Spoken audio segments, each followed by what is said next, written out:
దేవుని నామానికి మహిమ కలుగునుగాక. ప్రకటన గ్రంథం 22వ అధ్యాయము 8-9 వచ్చిన భాగాలను చదువుకుందాం. యోహానను నేను ఈ సంగతులను వినినవాడను, చూచినవాడను.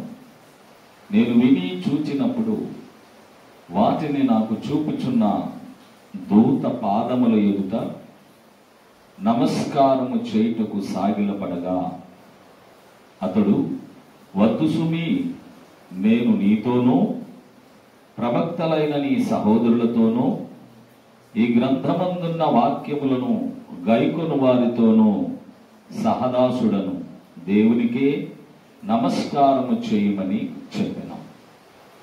ప్రభునందు ప్రియమైన సహోదరి సహోదరులారా, చదవబడిన ఈ వాక్య భాగంలో యోహాను దూత ఎదుట సాగిలపడి నమస్కారం చేయబోయాడు.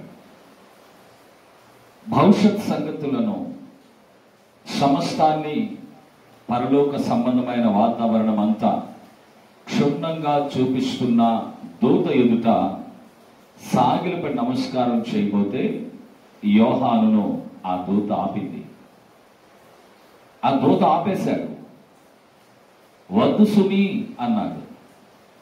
నీతోనూ నీ సహోదరులతోనూ, అంటే యోహానుతో చెప్తున్నాడు దేవదూత, నీతోనూ నీ సహోదరులతోనూ ప్రవక్తలతోనూ ఈ గ్రంథమందున్న వ్రాయబడిన వాటిని పాటించే వారితోనూ నేను కూడా సమానమైన వాడినే, సహదాసున్నే. నీవైనా నేనైనా దేవునికి నమస్కారం చేద్దాం అని దూత యోహానుతో చెప్పాడు. ఇంతకీ ఈ దూత పరసంబంధమైన దూత లేదా భూలోకపు దూత? సహదాసుని అంటే మానవ దూత లేకపోతే దైవదూత? ఆలోచన చేయాలి. అసలు ఇంతకీ దూతలు ఎన్ని విధాలుగా ఉంటారు? దూతలు అని ఎవరిని అంటారు? మనకు తెలుసు కదా, దూతలు రాయబారులు అని పిలుస్తారు. దూతలను రాయబారులు అంటారు. దేశానికి దేశానికి మధ్యలో ఒప్పంద పత్రాలను అందజేస్తూ విజయమో అపజయమో, యుద్ధమో సమాధానమో తెలియచేయడానికి, విషయాలను, సమాచారాన్ని అందించడానికి మధ్యవర్తులుగా ఉపయోగపడే వారిని దూతలు అంటారు. అలాగే దేవునికిని దేవుని ప్రజలకును, దేవుని సంగతులను దేవుని ప్రజలకు చార్చడానికి, అందించడానికి మధ్యవర్తులు ఉంటారు. వారు ప్రవక్తలే కావచ్చు, మరెవరైనా కావచ్చు. వారిని కూడా దూతలు అని అంటారు. ఇంకొక విషయం ఏంటంటే, దేవుని సంగతులు, దేవుని కొరకు ప్రత్యేకముగా ఏర్పరచబడిన అభిషిక్తులైన వారికి దేవుని సమాచారము చారవేసే దూతలు కూడా ఉన్నారు, దేవదూతలు. అయితే వినండి, నేను ఈ విషయాన్ని 3 రకాలుగా మీతో పంచాలనుకుంటున్నాను. మొదటిగా దూతలు, రెండవదిగా సంఘదూతలు, మూడవదిగా దేవదూతలు. ఈ విషయాన్ని నేను మీతో పంచబోతున్నాను, తెలియపరచాలని ఆశిస్తున్నాను. దయచేసి వాక్యపు వెలుగులో ఆదికాండము 32వ అధ్యాయంలో యాకోబు తన దగ్గర ఉన్నటువంటి కొంతమందిని తన అన్న దగ్గరకు పంపిస్తున్నాడు. తన అన్న యాకోబు మీద విపరీతమైన కోపంతో రగిలిపోతున్నాడు. కారణం మీకు తెలుసు. యాకోబు మోసగాడై అన్నకు రావాల్సిన ఆశీర్వాదాన్ని దొంగిలించి అన్న కోపానికి గురైపోయాడు. అన్న ఎదురు చూస్తున్నాడు ఏశావు, తమ్ముడు దొరికితే చంపేయాలి అని కోపంతో రగిలిపోతున్నాడు. ఆ పరిస్థితిని చూసి తల్లి యాకోబును దూర ప్రాంతం పంపించేసేసింది. తన బంధువుల ఎదుగు పంపించి అక్కడ కొంతకాలం పెరగమని చెప్పింది. అక్కడికి వెళ్ళి యాకోబు అద్భుతముగా ఐశ్వర్యవంతుడయ్యాడు. మామ ఇంట మందలు మేపుతూ చక్కని దైవికమైన ఫలాలు అనుభవిస్తూ ఆశీర్వాదాలు సొంతం చేసుకుంటూ 2 భార్యలను పిల్లలను కలిగిన వాడే బహుఆస్తిపరుడుగా ఉన్నాడు. ఎట్టకేలకు అనిపించింది తిరిగి మరలా నా అన్న దగ్గరకు, నా తల్లిదండ్రుల దగ్గరకు, నా స్వదేశానికి వెళ్ళిపోవాలని. బయలుదేరిన యాకోబుకు ఒక వార్త తెలిసింది. నీ అన్న నిన్ను చంపడానికి ఇంకా కసిగా ఎదురు చూస్తున్నాడు. నీ అన్నలో నీ మీద కోపం చావలేదు. నువ్వు అతనికి ఎదురు పడితే నిర్దాక్షిణ్యంగా చంపేస్తాడు అనే వార్త యాకోబుకు వినబడి, అప్పుడు యాకోబు తన దగ్గర ఉన్నటువంటి మనుషులను రాయబారులుగా అన్న దగ్గరకు పంపిస్తున్నాడు. బయలుదేరాడు. మార్గ మధ్యలోకి వచ్చిన తర్వాత తన దగ్గరున్న కొంతమందిని రాయబారులుగా అన్న దగ్గరకు పంపిస్తున్నాడు. 32వ అధ్యాయము 3వ వచనం. యాకోబు ఎదోము దేశమున అనగా సెయూరు దేశమందున్న తన సహోదరుడైన ఏశావునందుకు దూతలను ముందుగా పంపించి, మీరు నా ప్రభువులైన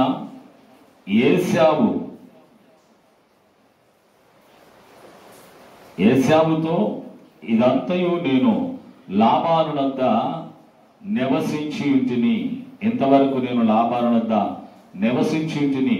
నాకు పశువులు, గాడిదలు, మందలు, దాసదాసీలను కలవు. నీ కటాక్షము నా యందు కలుగునట్లు నా ప్రభువునకు ఇది తెలియజేయ ఉచితమని నీ సేవకుడైన యాకోబు అన్నాడని చెప్పుడని వారికి ఆజ్ఞాపించాడు. యాకోబు ఎదోము దేశములో ఉన్న సెయూరు దేశమందున్న తన సహోదరుడని ఏశావునందుకు దూతలను ముందుగా పంపించాడు. మీరు నా ప్రభు అయిన ఏశావుతో ఇదంతయు నేను లాబానునద్ద నివసించి ఉంటిని, ఇంతవరకు నాకు పశువులు, గాడిదలు, మందలు, దాసదాసీలు అన్ని సమకూర్చబడ్డాయి. కనుక ఇవన్నీ నీ దాసుని మీద నీ కటాక్షం వచ్చినట్లుగా వీటిని పుచ్చుకోండి అన్నట్లుగా కొంతమంది మనుషులను పంపిస్తూ అన్నాడు. వారిని దూతలు అని సంబోధించాడు. అంటే ఏశావుకు యాకోబుకు మధ్యవర్తులుగా వెళ్ళినటువంటి వీరిని దూతలు అని సంబోధించారు. 6వ వచనం కూడా మీరు చూస్తే 6వ వచనంలో, ఆ దూతలు యాకోబునందుకు తిరిగి వచ్చారు. మేము నీ సహోదరుడైన ఏశావునందుకు వెళితిమి, అతడు 400 మందితో నిన్ను ఎదుర్కొన వచ్చుచున్నాడని చెప్పాడు. ఈ దూతలు తిరిగి వచ్చి 400 మందిని వెంటేసుకొని నీ అన్న తిరిగి వస్తున్నాడు నీ దగ్గరకు అంటే, వారు ఏశావుకును యాకోబుకును మధ్యవర్తులుగా వెళ్ళిన వారిని దూతలు అని సంబోధించడం జరిగింది. సంఖ్యాకాండంలో కూడా ఒక చక్కని మాట 20వ అధ్యాయము, సంఖ్యాకాండము 20వ అధ్యాయము 14వ వచనం చూస్తే అక్కడ కూడా మోషే కాదేశు నుండి ఎదోము రాజునందుకు దూతలను పంపి, నీ సహోదరుడుకు ఇశ్రాయేలు అడుగునదేమనగా, మాకు వచ్చిన కష్టము యావత్తు నీకు తెలియచేస్తాం. ఓకే, విషయం ఏంటంటే మోషే కాదేశు నుండి ఎదోము రాజునందుకు దూతలను పంపాడు. అంటే మోషే దగ్గర ఉన్నటువంటి మనుషులను ఎదోము రాజు దగ్గరకు పంపించాడు. పంపించినప్పుడు మా యావత్తు బాధ, మా యావత్తు కష్టం నీకు చెప్పుకోవడానికి మేము వచ్చాము, వారి తరపున మేము వచ్చాము అని మీరు చెప్పండి. అంటే వెళ్ళిన వారు మధ్యవర్తులు, వారే దూతలు అని సంబోధించడం జరిగింది. మనుషులకు మనుషులకు మధ్యలో మధ్యవర్తిత్వాన్ని కలిగి ఉండేవారిని దూతలు అంటారు. 21వ అధ్యాయము 21వ వచనం కూడా ఆ సంఖ్యాకాండంలో చూస్తే ఇశ్రాయేలీలు అమోరీయుల రాజైన సీహోను వద్దకు దూతలను పంపారు. మమ్మల్ని నీ దేశములో నుండి వెళ్ళనిమ్ము అని అడగడానికి దూతలు వెళ్ళారు. అయ్యా, మమ్మల్ని మీ దేశంలో నుండి వెళ్ళనివ్వు అని అడగడానికి మనుషులను పంపారు. అమోరీయుల రాజైన సీహోను వద్దకు. ఇశ్రాయేలు ప్రజలు, దేవుని ప్రజలు ఆ ప్రాంతాన్ని, సీహోనును, అమోరీయుల దేశాన్ని, సీహోను అనే రాజును దాటి వెళ్ళాలి. మమ్మల్ని వెళ్ళనివ్వు, అడ్డుకోవద్దు అని మీరు వెళ్ళి చెప్పండి అంటూ కొంతమందిని పంపించాడు. ఆ వెళ్ళిన వారిని దూతలు అంటారు. ఇలాగా మనుషులకు మనుషులకు మధ్యవర్తిత్వాన్ని ప్రదర్శించే వారిని దూతలు లేక రాయబారులు, ఇలాంటి దూతలు ఉన్నారు. ఇకపోతే రెండవ వర్గం ఏంటంటే సంఘపు దూతలు అని చెప్పారు. సంఘపు దూతలు అనడానికి ప్రకటన గ్రంథంలో మొదటి అధ్యాయం, ప్రకటన గ్రంథం మొదటి అధ్యాయంలో 12వ వచనం, నేను వినగా మాటలాడుచున్న స్వరమేమిటో అని చూడ తిరుగగా 7 సువర్ణ దీప స్తంభములను, ఆ దీప స్తంభముల మధ్య మనుష్య కుమారుని పోలిన ఒకరిని చూచి అతడు తన పాదముల మట్టుకు దిగుచున్న వస్త్రమును ధరించుకొని రొమ్మునకు బంగారు దట్టి కట్టుకొని ఉండెను. అతడి తల వెంట్రుకలు తెల్లని ఉన్నిని పోలినవై హిమవంత ధవలముగా ఉండెను. ఆయన నేత్రములు అగ్ని జ్వాలల వలె ఉండెను. ఆయన పాదములు కొలిమిలో పుట్టము వేయబడి మెరయుచున్న అపరంజితో సమానమై ఉండెను. ఆయన స్వరము కంఠస్వరము విస్తార జల ప్రవాహముల ధ్వని వలె ఉండెను. ఆయన తన కుడి చేత 7 నక్షత్రములు పట్టుకొని ఉండెను. ఆయన నోట నుండి 2 అంచులు గల వాడి అయిన ఖడ్గమొకటి బయలువెడలొచ్చుండెను. 20వ వచనం చదువుదాం. 20వ వచనం, వీటి వెంట కలుగబో వాటిని అనగా నా కుడి చేతిలో నీవు చూచిన 7 నక్షత్రముల గురించిన మర్మము, ఆ 7 సువర్ణ దీప స్తంభముల సంగతి వ్రాయము.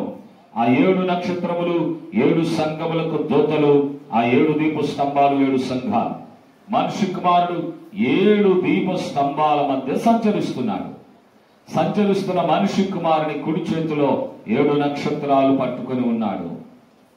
ప్రియులారా గమనించండి, 7 దీప స్తంభాలు ఏంటి, ఆయన కుడి చేతిలో ఉన్న 7 నక్షత్రాలు ఏమిటి అని యోహాను తెలుసుకోవాలనుకున్నప్పుడు యోహానుకు తెలియపరచబడిన విషయం ఇదే. యోహాను, నీవు చూస్తున్న ఈ 7 దీప స్తంభాలు 7 సంఘాలకు సాదృశ్యం. మరి అలాగైతే కుడి చేతిలో 7 నక్షత్రాలు ఉన్నాయి, మరి వాటి సంగతి ఏంటి? నీవు చూస్తున్న ఈ కుడి చేతిలో ఉన్న నక్షత్రాలు ఆ 7 సంఘాలకు 7 దూతలు అని చెప్పాడు. అంటే సంఘపు దూతలు దేవుని సంఘానికి, దేవునికి మధ్యవర్తిత్వాన్ని ప్రదర్శించే అద్భుతమైన దూతలు. దేవుని సంఘాన్ని నడిపించేవారు, దేవుని కొరకు నిలిచేవారు, ప్రజలకు దేవునికి మధ్యవర్తిత్వాన్ని ప్రదర్శించే వారిని దేవుని సన్నిధిలో సంఘ దూతలు అని పిలుస్తారండి. ఇంకా మీకు తెలియాలంటే హగ్గయి మనిషే కదా. హగ్గయి దేవుని ప్రతినిధిగా, ప్రవక్తగా దేవుని యొక్క పరిచర్య చేస్తా ఉన్నాడు. అతనిని బట్టి మొదటి అధ్యాయంలో హగ్గయిని దేవుడు ఏమన్నాడో చూద్దామండి. 13వ వచనం, అప్పుడు యెహోవా దూత అయిన హగ్గయి యెహోవా తెలియజేసిన వార్తను బట్టి జనులకు ప్రకటించినదేమనగా, అంటే ప్రవక్తగా ఉన్న హగ్గయిని దేవుని వాక్యం అంటుంది, అతడు దేవుని యొక్క యెహోవా దూత. అంటే ప్రవక్తే కాని ప్రజలకును దేవునికి నీ మధ్యవర్తి, అతడు దేవుని దూత. అంతేకాదు ఇంకా చాలా విషయాలు బైబిల్ గ్రంథంలో కొరింథీ సంఘానికి పౌలు గారు రాస్తూ 2వ పత్రికలో కొరింథీ సంఘానికి అపోస్తలుడైన పౌలు గారు రాస్తూ 2వ పత్రిక 8వ అధ్యాయంలో ఒక మాట అంటున్నాడు. కొంతమంది కొన్ని విషయాలు అడుగుతూ ఉన్నారట. ఆ విషయాలకు జవాబు చెప్తూ ఉన్నాడు. 23వ వచనం చూద్దాం రండి. 2 కొరింథీ 8:23లో తీతు ఎవడని ఎవరైనా అడిగిన ఎడల అతడు నా పాలివాడును మీ విషయములలో నా జతపనివాడనై ఉన్నాడని మన సహోదరులు ఎవరైనా అడిగిన ఎడల వారు సంఘముల దూతలనియు సంఘములకు దూతలను క్రీస్తు మహిమనై ఉన్నారని నేను చెప్పుచున్నాను. తీతెవడు అని ఎవరైనా అడిగితే చెప్పండి, అతడు సంఘానికి దూత. సంఘములకు దూతలున్నారు. తీతెవడని అడుగుతారేమో, అతడు నా పాలివాడు, నా సహోదరుడు, నా జతపనివాడు, మీకు సంఘానికి అతడు దూత వంటి వాడు అని బైబిల్ గ్రంథం స్పష్టంగా తెలియచేస్తా ఉంది. అలాగే ప్రియులారా గమనించినట్లయితే ప్రకటన గ్రంథంలో ఉన్నవి కదా, సంఘానికి 7 సంఘాలకు 7 దూతలు ఉన్నారని. ప్రకటన గ్రంథం 2వ అధ్యాయంలో మొదటి సంఘపు దూత వ్రాయబడినట్లుగా ఏమనుందో చూడండి. ఎఫెసులో ఉన్న సంఘపు దూతకి ఇలా వ్రాయము అన్నాడు. ఎఫెసులో ఉన్న సంఘపు దూతకు. ఆ తరువాత 8వ వచనం స్మరణలో ఉన్న సంఘపు దూతకి ఇలా వ్రాయమన్నాడు. ఆ తరువాత 12వ వచనం పెర్గమాలో ఉన్న సంఘపు దూతకి ఇలా వ్రాయమన్నాడు. ఆ తరువాత 18వ వచనం తుయితైరలో ఉన్న సంఘపు దూతకి ఇలా వ్రాయమన్నాడు. ఆ తర్వాత 3వ అధ్యాయం 1వ వచనం సార్దీస్లో ఉన్న సంఘపు దూతకు ఇలా వ్రాయమన్నాడు. ఆ తరువాత 7వ వచనం 3వ అధ్యాయం 7వ వచనం ఫిలదెల్ఫియాలో ఉన్న సంఘపు దూతకు ఇలా వ్రాయమన్నాడు. ఆ తర్వాత 14వ వచనం 3:14లో లవోదికీయలో ఉన్న సంఘపు దూతకు ఇలా వ్రాయమన్నాడు. వీరంతా సంఘపు దూతలు, సంఘంలో సేవ చేసే దూతలు, దేవునికి మానవునికి మధ్యవర్తులుగా జీవిస్తూ వాక్యాన్ని బోధిస్తూ వాక్యానుసారంగా ప్రజలు నడిపిస్తూ అనేక ఆత్మలు దేవుని తట్టు త్రిప్పుతారో వారు సంఘాలకు దూతలు. దానియేలు గ్రంథం 3:12లో కూడా ఆ మాట వ్రాయబడింది కదా. దానియేలు గ్రంథం 3వ అధ్యాయం 12వ వచనంలో మనకు తెలిసినటువంటి అద్భుతమైన మాట అది. అదేంటో చూద్దాం రండి. దానియేలు గ్రంథం 12వ అధ్యాయం 3వ వచనం బుద్ధిమంతులైతే ఆకాశ మండలములోని జ్యోతులను పోలిన వారై ప్రకాశిస్తారు. నీతి మార్గమును అనుసరించి నడుచుకున్నట్లు ఎవరు అనేకులను త్రిప్పుదురో వారు నక్షత్రముల వలె నిరంతరం ప్రకాశిస్తారు. నక్షత్రాలు దేవుని తట్టు త్రిప్పే దైవజనులు నక్షత్రము లాంటి వారు. అందుకే మొదటిగా మనం చదివాం, ఆయన కుడి చేతిలో 7 నక్షత్రాలు ఉన్నాయి. ఆ 7 నక్షత్రాలు ఏంటంటే 7 సంఘములకు దూతలని వ్రాయబడింది. దేవుని వైపు త్రిప్పేవారు, దేవుని కొరకు నిలిచేవారు, దేవుని కొరకు నడిచేవారు, దేవుని కొరకు శ్రమైన కష్టమైన ఓర్చుకొని పరిచర్య భారము కలిగి వీధి వీధుల్లో, గ్రామాల్లో, పట్టణాల్లో, దేశాల్లో స్వార్థ భారముతో మోసుకొని వెళ్ళే దైవజనులు దేవుని సంఘపు దూతలై ఉన్నారు. ఇక 3వది దేవదూతలు. మొదటిగా దూతలు, 2వదిగా సంఘపు దూతలు, 3వదిగా దేవదూతలు. దేవదూతల గురించి యోబు గ్రంథం 1వ అధ్యాయము 6వ వచనాన్ని మనం చూస్తే అక్కడ ఒక చక్కని మాట యోబు గ్రంథం 1వ అధ్యాయం 6వ వచనంలో మనం చూస్తాం. అదేంటో చూద్దాం రండి. 6వ వచనం దేవదూతలు యెహోవా సన్నిధిలో నిలుచుటకై వచ్చిన దినమొకటి తటస్థించెను.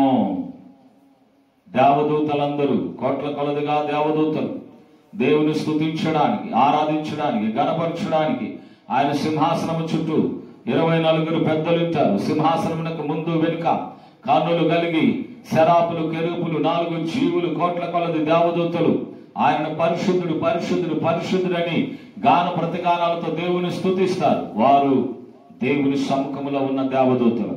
ఆ దేవదూతలు యోబు గ్రంథం 1వ అధ్యాయం 6వ వచనంలో చెప్పినట్లుగా దేవుని సన్నిధిలో కూడుకొని సభలో పాల్గొనే దేవదూతలు.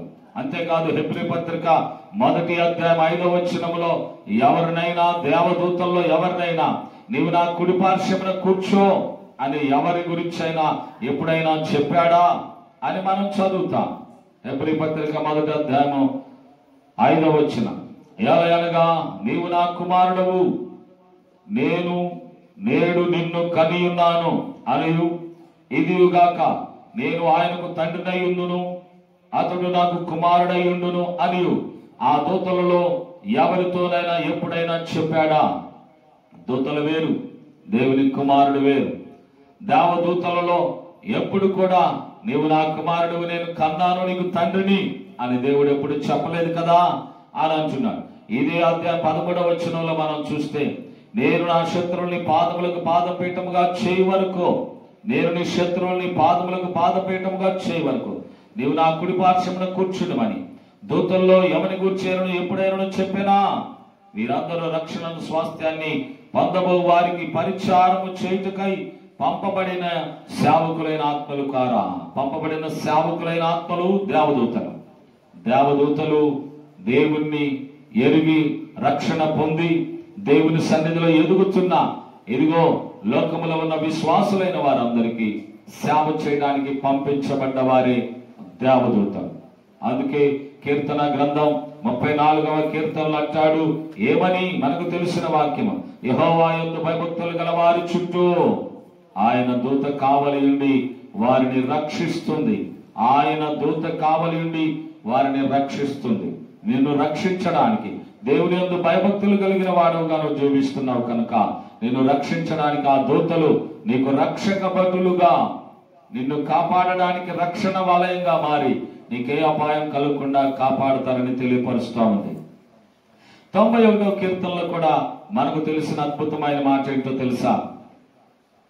నీకు అపాయమేమి రాదు. 10వ వచనం 11వ వచనం, ఏ తెగులు నీ గుడారము సమీపించదు, నీ మార్గములన్నిటిలో నిన్ను కాపాడుటకు ఆయన నిన్ను గురించి తన దూతలకు ఆజ్ఞాపించును, నీ పాదములకు రాయి తగులకుండా వారు నిన్ను తమ చేతుల మీద ఎత్తి పట్టుకొందరు. ఇది దేవదూతల పరిచర్య.